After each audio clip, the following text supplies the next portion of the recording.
Techno update. Subscribe now.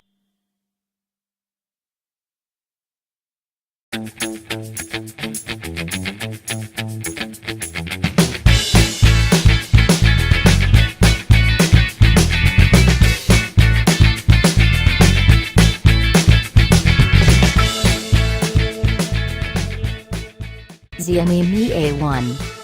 In a nutshell, the Mi A1's design can be called a love child between the OnePlus 5 and the Xiaomi Redmi Note 4. The facade of the phone will remind you of the Redmi Note 4, which shouldn't surprise anyone as they are the same family of device. However, its corners are more rounded, which is kind of amazing as it looks nicer than the Redmi. On the back, it looks a lot like the OnePlus 5. It has a similarly style of a camera visor, hump, and the antenna lines are also similarly designed. Essentially, this is repackaged Xiaomi Mi 5X, which was announced a month or so ago, and any similarities to some of the phones named here isn't a bad thing at all.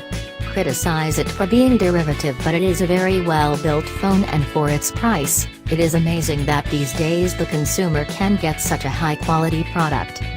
If one looks at the core hardware of this phone, then it is largely similar to that on the Redmi Note 4. We're talking about the Qualcomm Snapdragon 625 octa-core processor, which has been built on a 14nm manufacturing process, 4GB RAM, 64GB of onboard storage, dual SIM support, and a 5.5-inch 1080p LCD screen with Corning's Gorilla Glass. But in the case of the A1, the performance particularly is better in day-to-day usage, which is a great thing because the Redmi Note 4 was no slouch. On the contrary, it remains one of the best performing smartphones in the segment. The A1 goes one step further with the vanilla Android Nougat 7.1.2 Nougat experience running in tow with Android One. It feels perceptibly faster in day-to-day usage than the Redmi Note 4.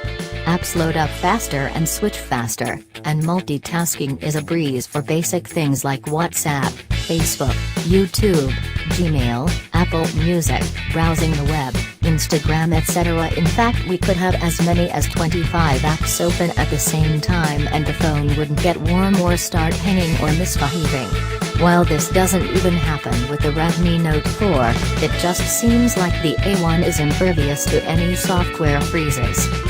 So much so for day-to-day tasks one can compare the performance to a phone like the OnePlus 5, even though it uses an inferior processor and packs less amount of RAM. That's the level of optimization that's been done on the phone.